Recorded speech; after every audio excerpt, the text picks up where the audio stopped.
दोस्तों, साथियों, नमस्कार। द पाठशाला ऑनलाइन में आपका स्वागत है। पाठशाला ऑनलाइन के शब्दसाक्षी कार्यक्रम में आज हम आपसे मुखातिब हैं एक अन्य परीक्षा से संबंधित विषय को लेकर के। वह परीक्षा है नीट की। नीट की परीक्षा को लेकर के अलग अलग तरह के विवाद रहते हैं, खासतौर से कोटा के संदर्भ की जब हम बात करते हैं। इसके अतिरिक्त इंटर करने के बाद बच्चा कौन कौन से ऑप्शन है जो कैरियर के रूप में चुन सकता है और नीट की तैयारी कैसे कर सकता है, और नीट की तैयारी करते हुए भी यदि वहां किन्हीं कारणवश सफलता नहीं मिल पाती है तो उसके पास दूसरा एक बी प्लान क्या हो सकता है, इस पर भी हम आज चर्चा करेंगे। हमारे साथ आज विशेषज्ञ के तौर पर मौजूद हैं श्री दीपक सरन मोरल जी। दीपक सरन मोरल जी का इस एजुकेशन को लेकर के, नीट की परीक्षाओं को लेकर के लंबा अनुभव है। वो लगभग 20 वर्ष से इसमें शिक्षण कार्य कर रहे हैं। कैरियर काउंसलिंग से संबंधित जानकारियां भी वो देते हैं। तो आज हम उनसे बात करते हैं। बहुत बहुत स्वागत है दीपक जी आपका। नमस्कार सुमित जी, और बहुत बहुत शुभकामनाएं आपको कि आपने आज समय की मांग को देखते हुए छात्रों के हित से जुड़े हुए इस मुद्दे को, इस पर बातचीत करने का प्रयास किया। बहुत बहुत शुभकामनाएं जी। तो जैसे गांव देहात की हम बात करें, शुरुआत में जब इंटरमीडिएट बच्चा करता है तो बहुत सारे मन में शंकाएं होती हैं, न केवल बच्चे की बल्कि जो उसके परिवारजन है, माता पिता है, वो सोचते हैं कि आगे बच्चे को क्या कराया जाए। तो शुरुआत हम करते हैं कि इंटरमीडिएट करने के बाद, खासतौर से साइंस साइड में जब बच्चा करता है तो क्या क्या ऑप्शन है उसके बाद। देखिए, अगर बच्चे ने साइंस स्ट्रीम लिया है तो बच्चे की भी और उनके माँ बाप की भी पहली इच्छा यही होती है कि उनका बच्चा या तो डॉक्टर बने या इंजीनियर बने, और इसके बाद अगर कुछ और भी विकल्प उनके मन में होते हैं तो फिर वो जैसे एनडीए है, आर्मी में जाने के, यही पहली चॉइस होती है जी। जब बच्चा, जैसे आपने कहा, अगर नीट की तरफ बच्चा जाता है तो उसको जो तैयारी है प्राइमरी तौर पर कैसे करनी चाहिए। देखिए, इसमें एक बड़ी व्यवहारिक सी बात यह है कि अगर आप किसी भी कॉम्पिटिटिव एग्जाम की तैयारी शुरू करना चाहते हैं तो वास्तविक तैयारी फाउंडेशन लेवल पे स्टार्ट होती है। अगर आपका बच्चा सीधा 12th क्लास कर ले और उसके बाद आप उसको ये कहें कि नीट के फॉर्म निकल गए हैं, नीट के फॉर्म भरिए और आपकी परीक्षा है, 3-4 महीने बाद उस परीक्षा को दीजिए, तो ये बिल्कुल व्यवहारिक नहीं। आप जान लीजिए कि 23 से 24 लाख बच्चा, इस साल 24 लाख बच्चों के आसपास बच्चों ने नीट का फॉर्म भरा, और जो सरकारी सीटें हैं वो लगभग 50,000 के आसपास हैं सरकारी सीटों पर, अगर एमबीबीएस की बात करें जी। तो आप जान लीजिए 24 लाख बच्चों में से 50,000 बच्चों में आना, तो ये कितनी बड़ी चुनौती है। इसको पार करना ऐसे संभव नहीं है कि अचानक हमने सोचा कि हम नीट की तैयारी शुरू करें और आप उस काम को करना शुरू करें और 1 साल के अंदर करें। ये एक लंबी तैयारी है। एक पेरेंट की तरह अगर आपको ये लगता है कि आपके बच्चे का जो इंटरेस्ट है और आपकी जो रुचि वो ये है कि वो बच्चा इंजीनियर या डॉक्टर बने, तो जब वो बच्चा 9th क्लास में आता है, ये तैयारी वहीं से शुरू होती है। वहीं से आप उसको ये कहें कि वो साइंस को समझ के पढ़े। आप उसके नंबर को ना देखें कि उसके नंबर 100 में से 98 आए या 97 आए। देखिए, नंबर आना अलग बात है और सब्जेक्ट को सीखना अलग बात है। आप देखिए कि बोर्ड एग्जाम के जब रिजल्ट आते हैं तो बोर्ड एग्जाम के टॉपर बिल्कुल अलग है जी, और नीट और आईआईटी जैसे एंट्रेंस का जब रिजल्ट उसी साल आता है तो वो टॉपर बिल्कुल अलग है। आपने इनके टॉप 10 में उस बच्चे का नाम नहीं सुना होगा और इनके टॉप 10 में उस बच्चे का नाम नहीं सुना होगा। एकेडमिक्स में नंबर लाना एक अलग बात है, सब्जेक्ट को समझना एक अलग बात है। तो इसलिए हम बच्चे को ये कहें कि आप अगर डॉक्टर या इंजीनियर बनने का सपना देखते हैं तो फिर आप 9th क्लास से ही अपने साइंस विषय को और मैथ्स विषय को, भले ही आपको डॉक्टर बनना है, लेकिन अगर आपने 10th क्लास तक मैथ में रुचि नहीं दिखाई तो ये लड़ाई आपके लिए बहुत संघर्षपूर्ण हो जाएगी। हमारे तो माँ बाप हमें बचपन से यही कहते रहे कि देखो 10वीं तक मैथ बहुत जरूरी है।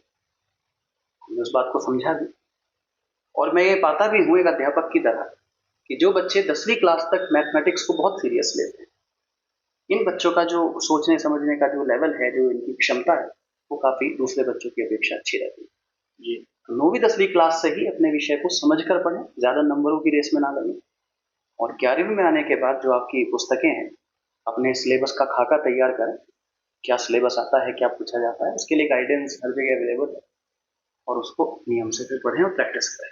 जी, जब हम बात करते हैं नीट की कोचिंग की, तो छोटे शहरों में ये अमूमन मुश्किल से मिल पाती है इस तरह की सुविधाएं।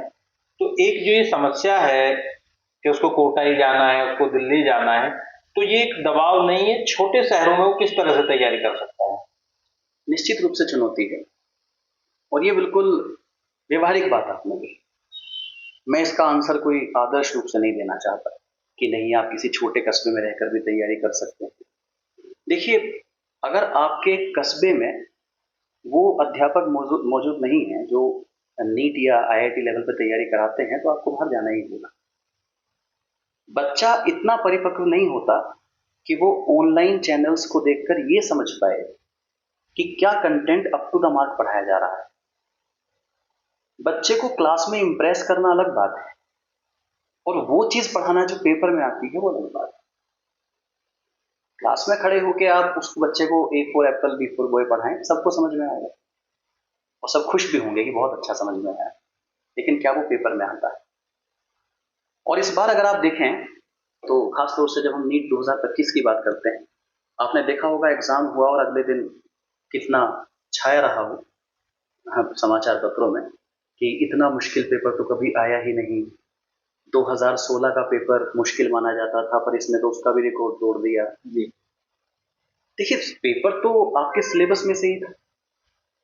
हाँ, ये जरूर है कि जब हम ऊपर ऊपर से पढ़ना शुरू कर देते हैं या कुछ फ्री जो चैनल्स हैं उनको देखना शुरू कर देते हैं, तो वो तो बस उतना ही पढ़ाते हैं जितने उनके व्यूअर्स जो है वो खुश रहें, लाइक का बटन दबाते रहें, व्यूअरशिप बढ़ती रहे।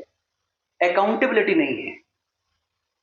जब आप किसी टीचर के पास जाके पढ़ते हैं तो टीचर की अकाउंटेबिलिटी है। टीचर उस बच्चे से जुड़ जाता है। वो बच्चा ही सिर्फ पेपर नहीं देता, उसके साथ वो टीचर भी पेपर दे रहा होता है, ऐसी भावना होती। जी, उसको ये महसूस होता है कि ये बच्चे का जब रिजल्ट आएगा तो इसके कितने नंबर आएंगे, इसके माता पिता मेरे पास आएंगे, इसके कितने नंबर आए, मेरे पास ये पूरे साल रहा तो इसने क्या सीखा। ये सब बातें हैं। ऑनलाइन टीचिंग की एक और बड़ी चुनौती क्या है सुमित भाई, कि ये वन साइडेड है। मतलब अगर क्लास में मेरे सामने कोई छात्र बैठा है तो मैं जब कोई चीज समझाता हूं तो उसके बाद बच्चे के एक्सप्रेशन जो है वो ही बता देते हैं कि उसको कितना समझ में आया, कितना नहीं। उसके बिना कहे टीचर ये समझ जाता है।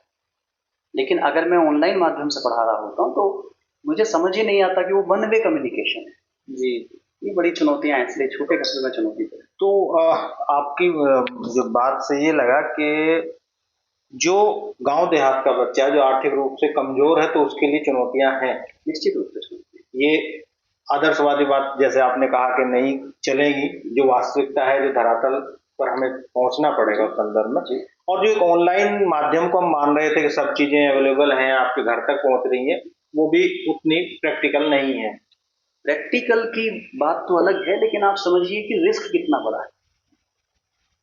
आपके बच्चे होंगे, आप 24 घंटे तो उस बच्चे के साथ नहीं बैठ सकते। आप ये कैसे विश्वास करेंगे कि आपका बच्चा इतना परिपक्व हो चुका है कि वो जो देख रहा है वो सही है या गलत?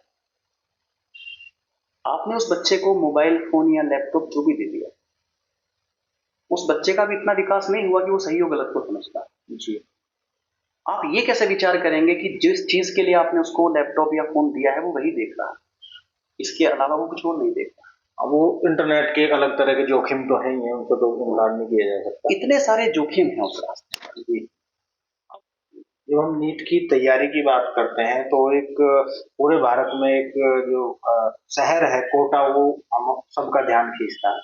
और नीट के लिए वहाँ तमाम कोचिंग सेंटर हैं और सफलता की गारंटी लोग मान करके वहाँ कोचिंग कराते हैं। लेकिन वहाँ एक दबाव भी है, लोगों के पास बच्चों पे भी एक दबाव है, और ये भी आता है कि माँ बाप का प्रेशर बच्चों को डॉक्टर बनाने पर है, इस कारण से ये तनाव है। मृत्यु दर बहुत ज्यादा है, आत्महत्या कहेंगे, मृत्यु दर के आत्महत्या बहुत ज्यादा केसेज है, तो इनका क्या तो समाधान हो सकता है, और ऐसा क्यों है कि इस परीक्षा में बाकी परीक्षाओं के मुकाबले प्रेशर बच्चों पर ज्यादा है? देखिए, पहली बात तो बहुत दुख होता है जानकर कि विश्व में भारत का दूसरा स्थान है जिसमें छात्र आत्महत्या के मामले में। हमसे ऊपर सिर्फ साउथ कोरिया है और उसके बाद भारत है। बाकी सब हमसे पीछे नहीं, बहुत पीछे है। निश्चित रूप से इस टॉपिक पे बात होनी चाहिए। मैं बहुत धन्यवाद करता हूँ आपका कि आपने सवाल पूछा। लेकिन जैसे कोटा की बात है या किसी भी और शहर की बात है, एक तो समस्या ये है, ये चीज़ें आपस में ऐसे जुड़ी हैं, जैसे आप अभी कह रहे थे कि छोटे शहरों में जब बच्चा नीट की तैयारी करना चाहता है तो चुनौतियां कितनी बड़ी हैं।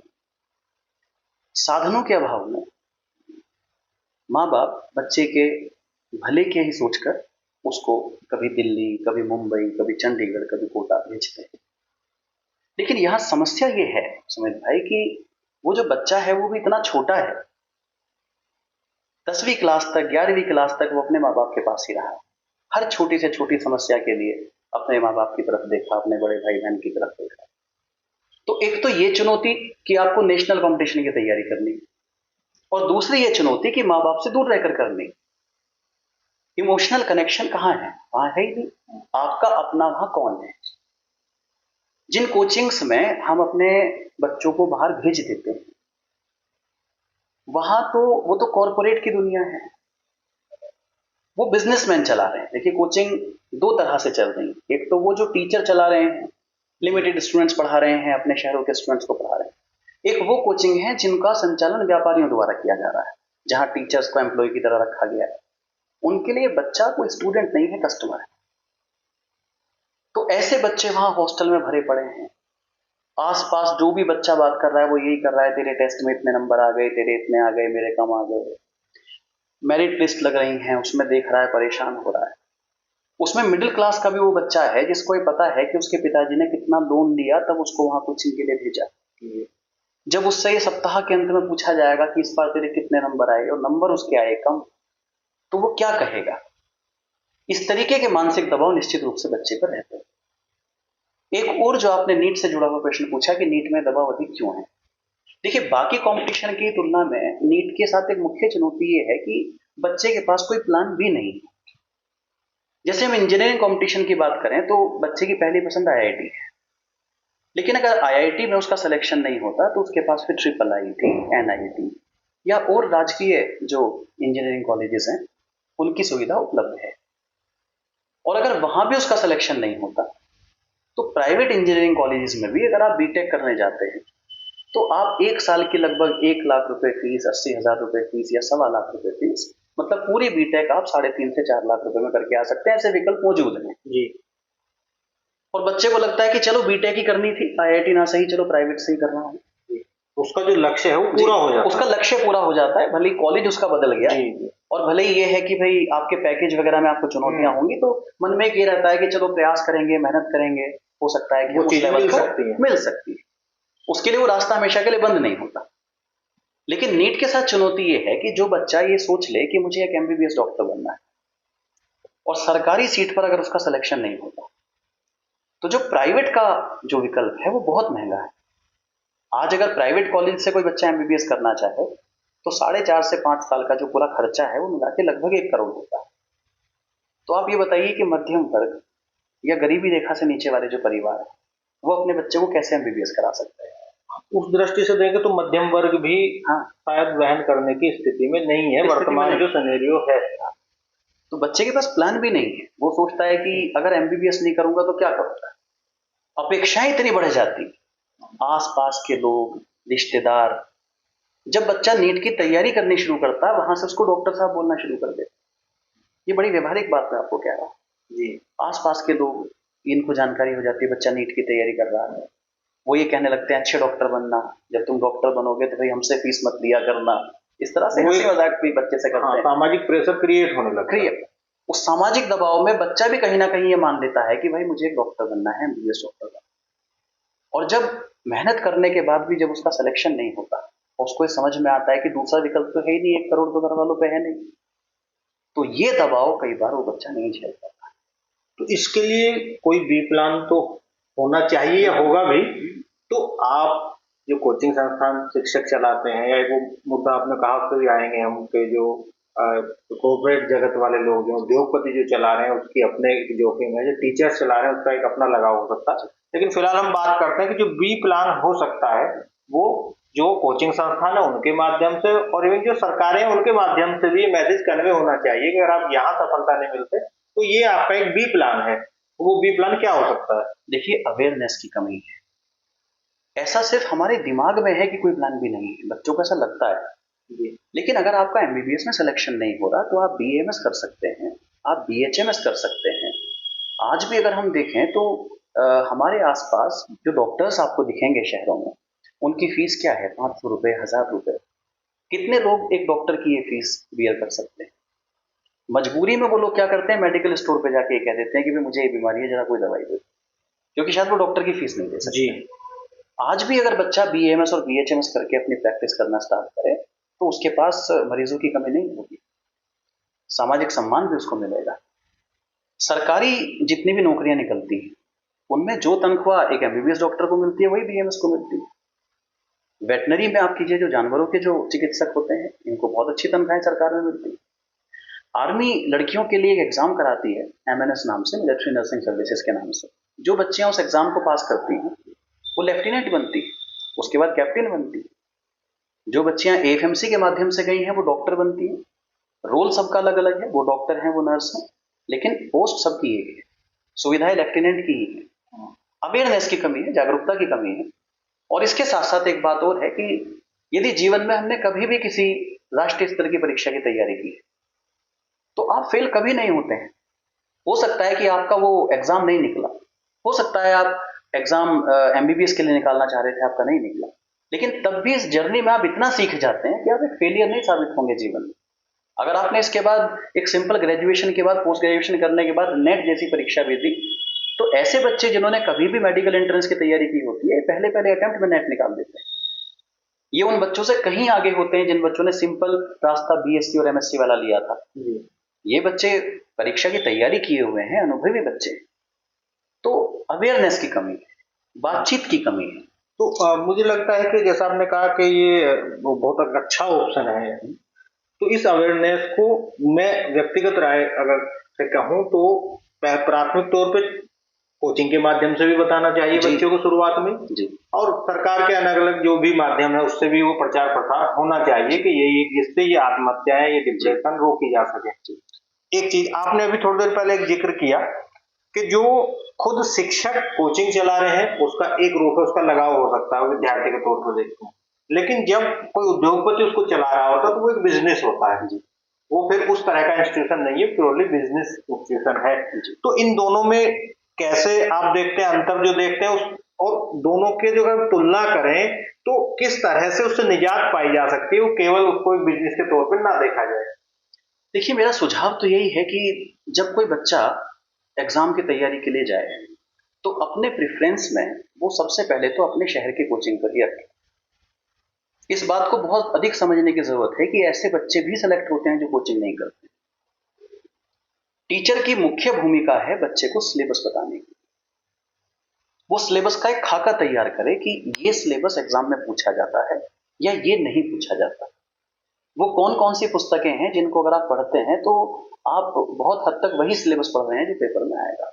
ये गाइडेंस जो है देना, वो टीचर की मुख्य भूमिका है। दूसरी भूमिका है कि फिर उस सिलेबस को पढ़ाना और बच्चे को कॉन्सेप्ट एक आसान भाषा में समझा देना। ये मुख्य दो भूमिका है। ऐसा नहीं है कि बिना कोचिंग के तैयारी नहीं हो सकती। और इतना काम तो जो भी लोग कंपटीशन की टीचिंग कर रहे हैं इतना वो सब जानते ही, सिलेबस भी वो जानते हैं, कंटेंट भी वो जानते हैं, इसलिए पढ़ा रहे हैं। तो कोई भी बच्चा सबसे पहला प्रेफरेंस तो वो यही रखे कि वो जिस शहर में रहता है, अगर उस शहर में साधन उपलब्ध है तो फिर वो उसी को ही ऑप्ट करे। वो इस भागदौड़ में, अंधी भागदौड़ में, चकाचौंध में ना जाए कि मुझे उसी मेट्रो सिटी में जाना है, वहीं जाके तैयारी करनी है। वहां जाकर पता चलता है। मेरे सामने कुछ ऐसे उदाहरण भी आए कि बच्चा एक शहर से दूसरे शहर शिफ्ट हो गया, वहां जाके फीस भी जमा हो गई, सब हो गया, लेकिन वहां जाके बच्चे को वहां का दाना पानी सूट नहीं कर रहा, खाना ही नहीं सूट कर रहा। बच्चा लगातार 1 महीने तक बीमार ही रहा, अस्पताल में ही रहा। जिस जगह फीस जमा कर दी उन लोगों ने फीस से वापस करने से मना कर दिया। उसके बाद इधर उधर से सिफारिश लगवाई, बड़े लोगों की ये सब करवाई, तब जाके कहीं उसको बेचारे को 50% की जो है छूट हो गई, तब वो वापस घर आया। ऐसे बहुत उदाहरण जी। आपका सर लंबा अनुभव है, आपने कोटा में भी टीचिंग की, आपने दिल्ली में भी टीचिंग की और अब आप मेरठ में अपना एक कोचिंग इंस्टीट्यूट चला रहे हैं और अच्छा आपका सफलता बच्चों को मिलती है यहाँ से, तो वो अनुभव बच्चों को यहाँ काम आ रहा है। लेकिन जब मैंने पहले भी शायद जिक्र किया कि जो कोटा को लेकर के जो दबाव है, तो उस दबाव को कैसे हम कम कर सकते हैं कि बड़े शहरों में जाके तैयारी होनी है, छोटे में नहीं हो पा रही वो चीजें। छोटे शहरों में भी है, मुख्य भूमिका मैं मानता हूँ कि एक अध्यापक की है। जी। अब वो अध्यापक अगर छोटे शहरों में उपलब्ध है, हालांकि मेरठ को छोटा शहर इसलिए नहीं कह सकते, वो महानगर है, जैसे कानपुर है, जैसे लखनऊ, तो इन महानगरों में भी जी तैयारियां होती हैं, तो फिर कोटा का ऐसा क्यों प्रभाव है? मार्केटिंग है। जब व्यापारी शिक्षण संस्थानों पर कब्जा कर लेते हैं, जब व्यापारी शिक्षण संस्थान चलाने लगते हैं, तो वहां बच्चों और शिक्षकों के बीच में एक लेयर आ जाती है मार्केटिंग की। मार्केटिंग का ऐसा दौर है कि आप एक रील बना दीजिए, उसके पीछे कोई म्यूजिक चला दीजिए, तो ऐसा मंत्रमुग्ध हो जाता है व्यक्ति। वो मार्केटिंग उसको ये विश्वास दिला देती है कि तेरी सफलता इसी जगह आकर है। आपको सोचने समझने की जो क्षमता है आपसे वो छीन लेते हैं और आपको वही सुनाई देता है जो वो सुनाना चाहता है। मान लीजिए खतौली का कोई बच्चा है, मान लीजिए सरधना का कोई बच्चा है, मान लीजिए हापुड़ का कोई बच्चा है, तो अगर वहां पर साधन उपलब्ध नहीं है तो मेरठ आ जाओ, जो उसके निकटतम है, उसके निकटतम में आ जाए। यदि आपके कस्बे में सुविधा नहीं है तो निकटतम में चले जाइए। कम से कम वीकेंड पे माँ बाप मिलने आ सकते हैं, सप्ताह के एंड में बच्चा घर जा सकता है, त्योहार मनाने अपने घर जा सकता है, यातायात की सुविधा है, अगर संभव है तो आ जा भी सकता है, आ जा भी सकता है। टीचर यदि वहां पर है, आपको जरूरी नहीं है कि आप एक ही जगह वहां पहुंचे हैं। और मैं आपको एक बहुत ही कड़वा सच बताता हूं कि जैसे इंस्टीट्यूट्स की आप बात कर रहे हैं, जब ये मार्केटिंग हो जाती है कि पूरे भारत का बच्चा इसी शहर में आए तब उसको सफलता मिलेगी, तो उस जगह लाखों बच्चा पहुंच जाता है। उन लाखों बच्चों में से वो उन बच्चों की छटनी कर लेते हैं जो बच्चे पहले से ही काफी विकसित हैं, उनका अलग बैच बना देते हैं। बाकी बच्चे उनके केवल पैसा देने के स्रोत, उनके लिए फैकल्टी भी अलग होती है, उनको अलग बिल्डिंग में रख के पढ़ाएंगे जो विकसित बच्चे हैं, फैकल्टी भी अलग है, और बाकी सबका तो किसी तरह से सिलेबस पूरा किया जाता है। ये सच्चाई। अगर बच्चा ये, हम हिंदी भाषी क्षेत्र से हैं, यहाँ कोई बच्चा वहां क्लासरूम में बैठा हो, वहां टीचर जब लेक्चर दे रहा है थ्योरी इंग्लिश में बोल रहा है, कोई बच्चा अगर ये पूछ ले कि सर ये बात नहीं समझ में आई, इसका क्या मीनिंग है, पहली बात तो वो हेजिटेशन में पूछेगा ही नहीं जी। और दूसरी बात, अगर उसने पूछ भी लिया तो उधर से टीचर कहेगा कहां से आए हो तुम, तुम्हें इतना भी नहीं पता, तुम कैसे तैयारी करोगे। उसके बाद वो दोबारा कभी नहीं पूछे। वो मानसिक दबाव उस पर आ जाएगा, मानसिक दबाव उस पर, और जिसके लिए वो गया है वो तो बहुत दूर की बात हुई, वो उस स्थिति में, मन स्थिति में भी नहीं रहेगा जिसमें वो था, तो वो टूट जाए। जो बच्चा कंपटीशन की तैयारी करने गया है वो अपने स्कूल का टॉपर रहा होगा, उसको शुरुआत से उसके स्कूल के टीचर्स ने बहुत सहज के रखा होगा, उसको लगता है उसके टीचर उसको अप्रिशिएट करते रहे होंगे, बेटा बहुत बढ़िया करते हो, और वहां जाके उसको ये कहते कहां से आए हो तुम, कौन हो तुम, तुम्हें इतना भी नहीं पता। आप सोचिए कि वो जो एक कली है, फूल भी नहीं बना अभी जी, उसके हृदय पर कितना बड़ा आघात है, वो मुरझा जाएगी, और उस समय बात अपने माँ बाप से भी नहीं कर सकता, क्योंकि माँ बाप ने लोन लेके लाखों रुपए वहां जमा किए हैं।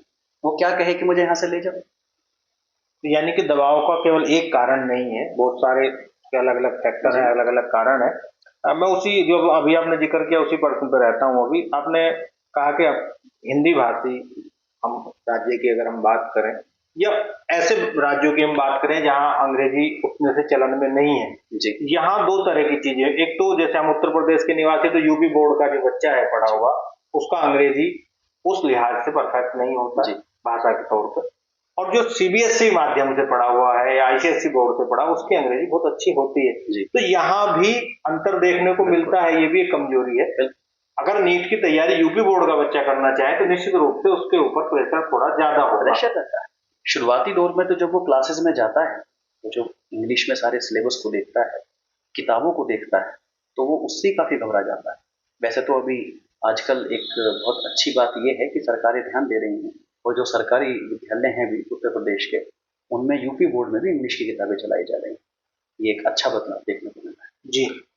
अभी चूंकि लगातार जो मैंने कहा कि आत्महत्या, डिप्रेशन और वो सारी चीजें तो एक तरफ हैं, और जैसे आपने भी जिक्र किया कि बच्चा छोटे शहरों में, यानी कि जो उसके नजदीक के शहर हैं, पहली वो प्राथमिकता वहां दे जी और उसके माध्यम से भी वो सफलता पा सकता है। जी अब इसमें जैसे आपने बी प्लान जो बताया, सेकंड प्लान जिसको हम कहेंगे, वो उसको अगर प्रचार प्रसार किया जाए तो इन चीजों पे वहां रोकथाम की जा सकती है। जी लेकिन अगर बच्चे के मन में ये आ जाता है कि मुझे एमबीबीएस ही करना है, तो उसे कैसे तो कन्विंस किया जाए, कैसे उसको बताया जाए, ये एक पक्ष हुआ। जी दूसरा ये हुआ कि माँ बाप की काउंसलिंग का भी एक माध्यम होना चाहिए। जी तो उसे कोचिंग संस्थान और सरकार मिलके कैसे प्रयास कर सकती है, या क्या प्रयास हो रहे हैं? जी देखिए, जो एक आपने अभी माँ बाप का एक जिक्र किया, मैं इस विषय पर संबंधित जब विचारकों को सुनता हूं, तो अधिकतर एक विचार निकल के ये आता है कि माँ बाप का इसमें एक बहुत बड़ा दोष है कि वो अपने बच्चे पर कोई दबाव बनाते हैं, या वो उससे अपने सपने पूरे करवाना चाहते हैं, और इस दबाव में बच्चा रहता है। मुझे लगता है इस बात को दूसरी दृष्टि से भी देखने की आवश्यकता है। ये बात एक मध्यम वर्ग का या गरीबी रेखा से नीचे जो परिवार में जो पले बड़े हैं, वही लोग ये बात समझेंगे कि हम लोगों के पास विकल्प क्या है। हम लोगों के पास इतनी खेती नहीं जिससे कि अपना गुजारा किया जा सके। सरकारी नौकरियां कितनी निकलती हैं? 18 वर्ष से लेकर 25 वर्ष की आयु के बीच के भारत में 65 करोड़ लोग रहते हैं। 65 करोड़ बच्चे इस उम्र में हैं जो 18 से 25 के बीच की उम्र है। 65 करोड़ लोगों के लिए आप ये समझिए कि क्या साधन है आएगा, रोजगार का क्या साधन है। ये बात वो बाप समझता है जिसने पूरे जीवन संघर्ष किया है। वो आदमी समझता है जो ट्रैफिक सिग्नल पर रुकता है, तभी 2-4 आदमी उससे आके कहते हैं चल भाई कागज दिखा। सम्मान के शब्द भी जिसने नहीं सुने, वो समझता है कि समाज में सम्मान प्राप्त करना कितना आवश्यक है। वो ये सोचता है कि जो अपमान मेरा हो रहा है वो मेरे बच्चे का ना हो। जब कोई उससे ये कहता है चल भाई तेरी हेलमेट कहाँ है, चल इधर खड़ा हो, और तभी बराबर से एक गाड़ी निकलती है लाल बत्ती की या डॉक्टर साहब की, जो बड़ी शान से निकल जाते हैं, तो क्या आप एक बाप की तरह सपना नहीं देखेंगे कि इस गाड़ी में मेरा बच्चा होना चाहिए? क्या गलती है उस बाप की? क्या वो, और क्या बच्चा इतना परिपक्व है जब हम ये कहते हैं कि बच्चों को उनके सपने पूरे करने? मैं सहमत हूं, मैं बच्चों के खिलाफ बिल्कुल नहीं, पर मैं ये जरूर पूछना चाहता हूं कि बच्चा इतना मैच्योर है कि क्या सपना सही है और क्या सपना गलत है। जब कोई बच्चा ये कहेगा कि मुझे चेस खेलना है, मेरी उसमें रुचि है, मुझे चेस खेलने दो, यदि ये बात कोई करोड़पति घर का बच्चा कहे तो मैं कहता हूं खेलने दो। लेकिन यदि हम जैसी पृष्ठभूमि के घर का कोई व्यक्ति, मध्यम वर्गीय परिवार, निम्न मध्यम वर्ग से कहने लगे कि मुझे चेस खेलना है, तो क्या उस बच्चे का बाप ये नहीं जानता कि भारत में बस 1-2 या प्लेयर ऐसे हैं जो चेस के माध्यम से कमा सकते हैं? बाकी चेस खेल के इस आदमी का जीवन, इस बच्चे का जीवन कैसे चलेगा? वो अपने जीवन के संघर्ष से निकला हुआ आदमी, वो अपने बच्चे को ये कहते हाँ हाँ बच्चों को जो करना है वो करने दे। तो माँ बाप क्या चाहते हैं? माँ बाप ये चाहते हैं कि मेरे बच्चे को सम्मान मिले, मेरा बच्चा आगे एक अच्छी इनकम में जाए। इस बात को हमें समझने की जरूरत है जी। तो इसलिए ये तो नहीं हो सकता कि बच्चे की हाँ में हाँ ही मिलाई जाए, ये नहीं। हाँ, चुनौती क्या है? चुनौती ये है सुनील भाई कि हम जब ये देखते हैं कि हमारी जनरेशन, आपकी हमारी जनरेशन किस तरह से बड़ी हुई है और आज के जो बच्चे हैं उनको किस तरह से बड़ा किया जा रहा है, इसमें एक बड़ा फर्क है। आज जो बच्चे हैं वो इस तरीके से हैं कि घर में भी काम करने के लिए मेड आ रही है, झाड़ू पोंछा करने के लिए कोई अलग है, खाना बनाने के लिए कोई अलग है। बच्चा जिस दिन छुट्टी है तो 10 बजे तक ही सो रहा है।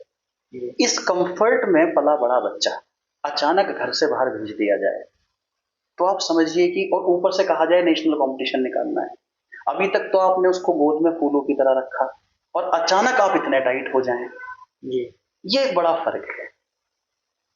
आपको मैं एक बहुत इंटरेस्टिंग बात बताऊं कि जापान के स्कूलों में चपरासी या सफाई कर्मी नहीं होते, क्योंकि जापान के स्कूलों की सफाई बच्चे और टीचर स्वयं करते हैं।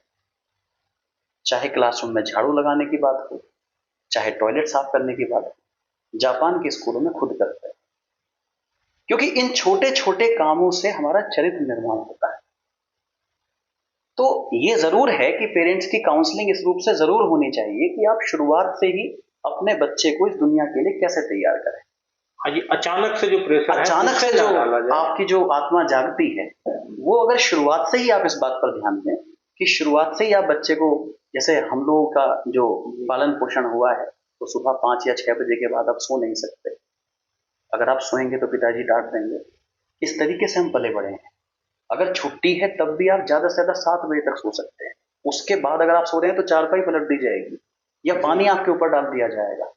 जब उस तरीके से कोई पल बढ़कर बच्चा आगे बढ़ा है तो वो चुनौतियों के लिए धीरे धीरे तैयार हुआ है जी। लेकिन अगर हम इस तरह से रखें कि, और एक और बात क्या है कि पेरेंट्स और बच्चों के बीच का जो कन्वर्सेशन है वो टूट गया है। खासतौर से आज की जनरेशन के सामने जो चुनौती है वो है इंटरनेट और सोशल मीडिया जी। कोई भी थका हारा आदमी काम से आता है और जब टीवी देखने बैठता है, अपना कुछ बातचीत कर रहा है, उसका बच्चा उसके पास आके बैठता है तो उसको लगता है कि इससे बात करूं, तो वो उसको अपना फोन पकड़ा देता है, उस फोन में कोई वीडियो चला देता है, बच्चा वो वीडियो देखने लगता है और वो अपना टीवी देखने लगता है या अपना जो भी उसको काम करना है जी। बच्चों और पेरेंट्स के बीच में जो कम्युनिकेशन है वो टूट रहा है, ये एक बड़ी चुनौती जरूर है। तो काउंसलिंग की आवश्यकता है, मैं आपकी इस बात से तो सहमत हूँ, लेकिन सिर्फ सारा ही दोष माता पिता पे मर देना गलत है। क्योंकि अगर आज की इस चुनौतीपूर्ण वातावरण में आप देखिए कि सारी सरकारी नौकरी, अगर आप UPSC, SSC, air force, XY group और ये सब जोड़ भी दें तो ये संख्या 40,000 आएगी। और अकेले मेडिकल में कितनी सीट है? लगभग 50 से 55,000। विकल्प माँ बाप ने बुरा नहीं चुना है जी। ज्यादा बड़ा संघर्ष वो है कि आप उसको नीट या आईआईटी की तैयारी करने की जगह सीधे आगे बढ़ा दें, क्योंकि फिर उसकी जो सामना होगा वो चुनौती ज्यादा बड़ी है। यहाँ तो फिर भी 55,000 सीट है, या यहाँ पर अगर इंजीनियरिंग करने जाए तो फिर भी चलो लगभग 30,000 सीट सरकारी है, इसमें 23 आईआईटी भी शामिल है जी। तो उन्होंने अच्छा विकल्प चुना है, लेकिन ये जरूर है कि अगर थोड़ा जो काउंसलर्स हैं, जो मेडिकल काउंसलर्स हैं, साइकोलॉजिस्ट हैं, वो इस विषय पर ध्यान दें और वास्तव में उन कारणों पर जाएं कि बच्चे के दबाव का कारण क्या है, और माँ बाप को अगर समझाना है तो क्या समझाएं। केवल यही बात ना समझाएं कि बच्चों को वही करने दें जो करना चाहते हैं।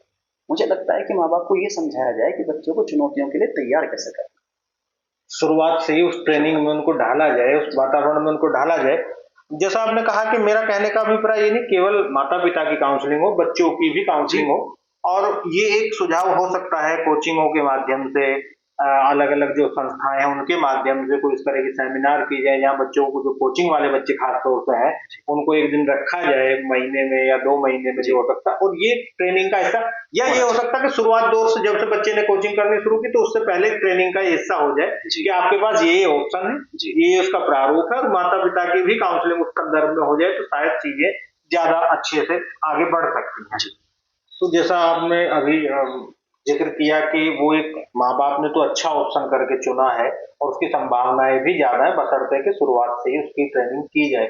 उसके बावजूद भी मैं, जैसे मैंने पहले आपसे प्रश्न किया, मैं उसी प्रश्न को एक तरह से दोबारा से दोहरा देता हूँ। जो तनाव है, जो आत्महत्याओं का रेशो है नीट की परीक्षाओं में बाकी परीक्षाओं से ज्यादा है, जैसा मैंने पहले भी कहा। अगर इसको हम आंकड़ों के तौर पर देखें, कारण और निवारण एक अलग चीज है, तो आंकड़े क्या कहते हैं इस संदर्भ में? देखिए, भारतवर्ष में मैं बल्कि अभी थोड़ी देर पहले ही कुछ पढ़ भी रहा था, तो मैं देख रहा था, ये सरकारी वेबसाइट का डेटा है, ये मैं आपको अभी स्टॉक के बाद दे भी दूंगा, जिससे आप अपने दर्शकों को इसका दे सकें, किसी भी तरीके से सोर्स देना हो। आप ये देखिए कि भारत में जो टोटल सुसाइड है, अच्छा एक बहुत रोचक बात मैं आपको बताऊंगा। कोविड से पहले जो टोटल सुसाइड भारत में हो रही थी वो कितनी थी और कोविड के बाद कितनी हुई, स्टूडेंट्स की मैं खास तौर से बताऊं, जो नीट की तैयारी कर जी हाँ जी। आप ये समझिए कि आपको ऐसा महसूस हो रहा होगा कि कोविड के बाद से जो ऑनलाइन टीचिंग है इसका रेवोल्यूशन हुआ है। क्लासेस बच्चे के घर तक, उसके कमरे तक पहुंच गई, जी। अगर वो बाहर नहीं भी निकलना चाहता तो अपने कमरे में बैठ के, घर में बैठ के पढ़ सकता है।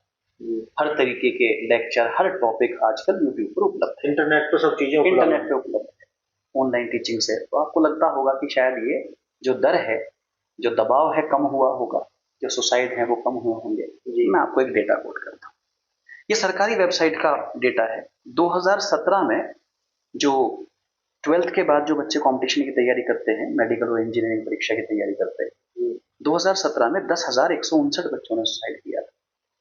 2017 में 2017 10,159, ये डेटा सुनकर ही दिल बैठ जाता है। 10,159 बच्चे, बहुत बड़ी। किस तरह से उनके माँ बाप उनको पाल पोस कर 12वीं क्लास में लाए होंगे, और उसके बाद उस बच्चे का ऐसे चले जाना, ये कितना दुखद। उस परिवार के लिए तो हम सोच भी नहीं सकते कि वो किस तरह से गुजरे होंगे। 2018-2019 में ये डेटा लगभग सेम बना रहा, 10,150, 10,555 ये बना रहा। आफ्टर कोविड जब मैं आपको बताता हूँ, 2022 में 13,044, बढ़ गया है। 2023 में 13,278, 2024 में 13,500 ये डेटा है। 2025 का भी सरकारी वेबसाइट पर है। तो जो डेटा 10,500 के आसपास था, वो कोविड के बाद 13,500 हो गया। बहुत बड़ी सीख है इसमें। क्या हुआ है कोविड के बाद ऐसा कि बच्चे सुसाइड ज्यादा कर रहे हैं? कोविड के बाद ऑनलाइन टीचिंग बढ़ी है, लेकिन जिस तरफ मैं थोड़ी देर पहले इशारा कर रहा था, ऑनलाइन टीचिंग के साथ एक सबसे बड़ी समस्या ये भी है कि स्क्रीन टाइम आपका बढ़ जाता है। आप खुद ये महसूस करते होंगे कि जिस दिन आप ज्यादा देर तक स्क्रीन देख लें, लैपटॉप या कंप्यूटर देख लें, तो आपके स्वभाव में एक चिड़चिड़ापन आ जाता है। जो बच्चे ज्यादा देर तक स्क्रीन देखते हैं, ज्यादा देर तक इंटरनेट वगैरह देखते रहते हैं, उनका पेशेंस लेवल, धैर्य, कंसंट्रेशन, इन सब पर ऋणात्मक प्रभाव है इसका। एक नेगेटिव प्रभाव है पर्सनैलिटी पर। बाकी तो इस पर रिसर्च होनी चाहिए, मेडिकल प्रैक्टिशनर इस पर रिसर्च करें, जो साइंटिस्ट लेवल के लोग हैं वो इस पर रिसर्च करें, मनोवैज्ञानिक इस पर रिसर्च करें कि इसका क्या कारण है। मुझे एक अध्यापक के तौर पर जो समझ में आता है, मुझे लगता है कि बच्चा जब उसके हाथ में जब ये कंप्यूटर और फोन दे दिए गए, इतना एक्सेसिबल उसको कर दिया गया, लेकिन क्या हमारा बच्चा इसके लिए तैयार था कि उसको 24 घंटे फोन दे दिया जाए? क्या वो फोन देने से पहले मैं अपने बेटे को या बेटी को बिठा के समझाता हूँ कि बेटा क्या देखना है, क्या नहीं देखना? एक और तरफ मैं इशारा करना चाहूंगा, और मैं समाज के प्रति आपकी और मेरी दोनों की जिम्मेदारी है कि हम लाग लपेट कर बात ना करें, स्पष्ट बात करें। क्या आपको वास्तव में लगता है कि जो 13,500 सुसाइड हुए हैं बच्चों के, इन सब का कारण पढ़ाई को जो तनाव है वही है? ये जो सड़क है जिस पर आप और हम अभी बैठे हैं, यहाँ पे बच्चे कंपटीशन की तैयारी करने आते हैं, आप कभी यहाँ से दिन में अगर निकलेंगे तो आप ये देखिए कि क्लासेस चल रही हैं, फिर भी वो कौन बच्चे हैं जो सड़कों पर घूम रहे हैं, जो अपने माँ बाप से कहकर आए हैं कि मैं क्लासेस में जा रहा हूँ, लेकिन वो सड़क पर घूम रहे हैं या वो किसी पार्क में बैठे हैं। यहाँ तो फिर भी ये है कि सेम शहर में ही है, तो इतना है कि माँ बाप यहाँ से कभी भी निकल सकते हैं, कोई परिचित आ सकता है, मुझे देख लेगा, मेरी जवाबदेही। लेकिन जब आप अपने बच्चे को कहीं ले जाकर हॉस्टल में छोड़ आते हैं किसी दूसरे शहर में, और आप उसको इतना समझाते नहीं क्या गलत है क्या सही, पहली बार वो उस दुनिया में निकलता है। आजकल तो जो टिफिन सर्विस वाले हैं, जो टिफिन बच्चों के कमरे तक पहुंचाते हैं, वो साथ साथ नशा पहुंचाते हैं जी। ये रिसर्च आप बताइए, क्या हमने कभी, हमें ऐसा लगता है हादसे के साथ सबसे बड़ी समस्या ये है कि जब तक वो हमारे साथ ना हो, हमें लगता है कि हमारे साथ कभी नहीं हो सकता। हमें ऐसा लगता है कि हमारा बच्चा इस सब में कभी नहीं आएगा, और यहीं पर हम इमैच्योर, हम उसको बाहर छोड़ने जाते हैं, लेकिन उससे पहले ये नहीं समझाते कि नशा क्या है, क्यों नहीं करना चाहिए, गलत क्या है, सही क्या है, इसका पाठ हम उसको नहीं पढ़ाते। हमने उसको फोन तो दे दिया, फोन इसलिए दे दिया कि शायद वो अपने कंटेंट को पढ़ेगा, अपनी क्लासेस को करेगा, टेस्ट को करेगा। आजकल की जनरेशन है भी बहुत तेज, आप और हम इतने तेज कभी नहीं हो सकते। आप अगर उसको एक फोन का पासवर्ड भी लगा के दे देंगे, वो 5 मिनट में तोड़ के पासवर्ड आपको वापस कर देगा, इतने तेज बच्चे। क्या उसने देखा है उसकी हिस्ट्री डिलीट कर देंगे, आप उसको क्रॉस चेक भी नहीं कर सकते। आप ये सोच के सो जाएंगे कि मेरा बच्चा पढ़ रहा है, सवाल कर रहा है, लेकिन वो लगभग 3-4 घंटे उस मोबाइल पे क्या देखता रहा, क्या पता वो किससे बातचीत कर रहा था, क्या पता उसने डीप फेक के माध्यम से उस बच्चे की कौन सी फोटो कैसे बना दी, और वो उस बच्चे से यही कह रहा हो कि अब मैं तेरे इंस्टाग्राम पे पोस्ट करूंगा, अब ऐसा कर, अब ये पैसे मुझे भेज। इस बात को अपने माँ बाप से कैसे कहें? हम ये कैसे कह सकते हैं कि ये जो 13,500 सुसाइड हैं इसका कारण केवल पढ़ाई का दबाव नहीं? तो बस एक धारणा है कि मान लिया जाता है, ये मान लिया जाता है, ये मान लिया जाता है। और दूसरा ये भी निष्कर्ष निकल के आता है आपकी बातों से कि काउंसलिंग की केवल ना एक स्टेज पर बल्कि कई स्टेज पे आवश्यकता है। माँ बाप की बच्चे के लिए काउंसलिंग की आवश्यकता, वो तो हर किसी परीक्षाओं से संबंधित सामान्य समाज की जागरूकता में जरूरी है हर माँ बाप को अपने बच्चों को। जब हम परीक्षाओं की बात करते हैं तो उसके स्तर पर क्या कोचिंग संस्थान है या कुछ उस तरह की संस्थाएं हैं वो उसमें अपना सहयोग दें, और जिससे ये डिप्रेशन अपने युवाओं में, उसका जो आत्महत्या है, उस तरह की चीजों को रोका जाए जो समाज के लिए बहुत विनाशकारी है। संवाद स्थापित करें। आज हमारी भारतीय कल्चर में मैं एक बात जरूर कहना चाहूंगा कि कई लोगों से मैं बात करता हूँ तो उनको इस बात पे गर्व महसूस होता है कि जब मैं घर में घुसता हूँ तो मेरे बच्चे कमरों में छिप जाते हैं।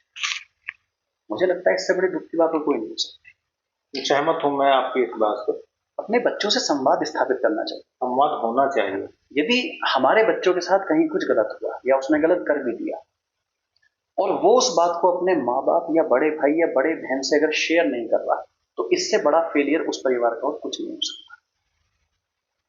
अगर किसी एक को सख्त रहना भी है तो घर में किसी एक की जिम्मेदारी जरूर है कि वो अपने बच्चों के साथ थोड़ा दोस्ताना व्यवहार रखे, जिससे बच्चा अपनी चीजें उसको शेयर कर सकें, बता सकें अपने साथ जो उसके साथ हो रहा। और ऐसी कोई समस्या हो भी नहीं सकती अगर कोई बच्चा अपने माँ बाप के साथ कोई भी समस्या शेयर करे। मुझे नहीं लगता कि उस समस्या का समाधान उसके माँ बाप के पास नहीं होगा। हाँ, एक माँ बाप के तौर पर अपने बच्चों की समस्याओं का समाधान 100% होगा। वो समाज के माध्यम से है, वो संस्थाओं के माध्यम से है, वो सरकार के माध्यम से है, लेकिन उसका समाधान है। लेकिन संवाद की कमी में आप सोचिए कि हमारा कितना नुकसान हो जाता है। वो बच्चा उस बात को हमसे छिपा लेता है, वो किस दौर से गुजर रहा है वो हमें नहीं बता पाता। हम एक समाज की तरह और एक परिवार की तरह फेलियर साबित हुए हैं।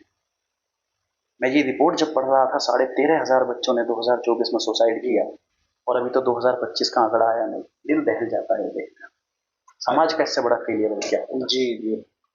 आपने तमाम तरह के जो पहलू हैं नीट से संबंधित, उसके जो सामाजिक पहलू हैं, दबाव, उस तरह की सारी चीजों पर चर्चा की। और संक्षेप में हम ये चाहेंगे कि जो एक आम गांव देहात का बच्चा है या उसके जो माँ बाप है उस सार रूप में ये जानना चाहते हैं, मैं भी उस रूप में एक माँ बाप के तौर पर, पिता के तौर पर ही जानना चाहता हूँ कि अगर संक्षेप में आप कहना चाहें तो तैयारी कैसे की जाए और क्या उसके पैरामीटर हो सकते हैं, किन किन चीजों को अडॉप्ट किया जाए, किन किन चीजों को छोड़ दिया जाए। जी देखिए, तैयारी के लिए मुख्य दो बात ये है कि हम अपने कॉन्सेप्ट को भी तैयार करें। मैं खास तौर से अपने जो बच्चे तैयारी कर रहे होंगे कॉम्पिटिटिव एग्जाम की, अगर मैं उनको संबोधित करूं तो बच्चों को सबसे पहले तो अपने कॉन्सेप्ट को बिल्ड करना है और इतना ही नहीं, फिर उस कॉन्सेप्ट का एप्लीकेशन भी करना है। और उसका तरीका है कि आप एमसीक्यू क्वेश्चंस की प्रैक्टिस करें। आप उन सवालों की भी प्रैक्टिस करें जो पिछले 8-10 सालों में उस एग्जाम में पूछे गए हैं। इसके अतिरिक्त भी जो भी असाइनमेंट आपको मिलते हैं, जो भी किताबें आपके पास उपलब्ध हैं, उन क्वेश्चंस को भी सॉल्व करें। इसमें भी दो बातें हैं, पेपर के दो पहलू हैं। एक है कि आपको पेपर सॉल्व करना है और दूसरा है कि पेपर जल्दी सॉल्व करना है, क्योंकि पेपर सॉल्व करने के लिए आपको लिमिटेड टाइम मिलता है 3 घंटे का। कई बार ऐसा है कि बच्चे को पेपर तो आता है लेकिन वो उसको एग्जाम हॉल में कर ही नहीं पाया, वो उसका छूट गया, क्योंकि एक सवाल को करने के लिए निर्धारित कुछ मिनिमम समय है। आपको एक सवाल उतनी देर में ही कर देना है। उसके लिए बच्चों मेरी तरफ से तो टिप ये है कि जब आप किसी नए सवाल को सॉल्व करते हैं तो उससे आपकी बुद्धि का विकास होता है, आपके सोचने समझने की क्षमता बढ़ती है। लेकिन जब आप किए हुए सवालों को बार बार करते हो तो आपकी स्पीड बढ़ती है। तो आप दोनों ही बातों पर ध्यान दें, आप नए सवाल भी सॉल्व करें और आप किए हुए सवालों को भी बार बार सॉल्व करें, जिससे कि आपकी स्पीड बढ़े। आप हफ्ते में 1 बार या हफ्ते में 2 बार ऐसा जरूर किया करें कि आप एक अलार्म लगा लें और उसके बाद आप 1 घंटे किसी से कोई बातचीत ना करें। 1 घंटे आप बैठ के क्वेश्चन प्रैक्टिस करें और जब अलार्म बज जाए तो छोड़ दें और देखें कि 1 घंटे में आपने कितने सवाल किए। अगले हफ्ते जब आप दोबारा ऐसा करें तो आप ये कोशिश करें कि आपसे जितने सवाल हुए थे या तो उतने ही हो या उससे 1-2 सवाल ज्यादा हो। इस तरह के सतत प्रयास से आप जरूर सफलता को प्राप्त करेंगे। सर, आपने बहुत अच्छे से सारी चीजों को बताया और अवेयरनेस की जहाँ तक आवश्यकता है और बहुत सारी तमाम चीज़ों पर काम करने की आवश्यकताएं हैं, शोध करने की आवश्यकता है, संवाद करने की आवश्यकता है, काउंसलिंग की आवश्यकता है। निश्चित रूप से इन चीज़ों को रोका जा सकता है, जी। पहल करने की आवश्यकता है। जी। वो कोचिंग के माध्यम से भी होगी, वो माँ-बाप के माध्यम से भी होगी, समाज के अन्य-अन्य संगठनों के माध्यम से भी होगी जी। और सरकार भी उसमें एक महत्वपूर्ण भूमिका निभा सकती है। जी। बहुत-बहुत धन्यवाद, आपका आभार, आपने समय दिया और इतने महत्वपूर्ण चीज़ों को हमसे साझा किया। तो दोस्तों, साथियों, अगर आपको ये वीडियो पसंद आई हो तो इसे लाइक करें, सब्सक्राइब करें और नीट से संबंधित आपको और कोई जानकारी आपको साझा कर सकते हैं हम, तो आप उसको हमें कमेंट बॉक्स में लिख सकते हैं। हम दोबारा से सर से आग्रह कर लेंगे, उस संदर्भ में जो आपकी क्वेरी आएंगी हम दोबारा से एक वीडियो तैयार करेंगे और आप तक वो चीजें हम पहुंचा देंगे। धन्यवाद बहुत-बहुत आपका।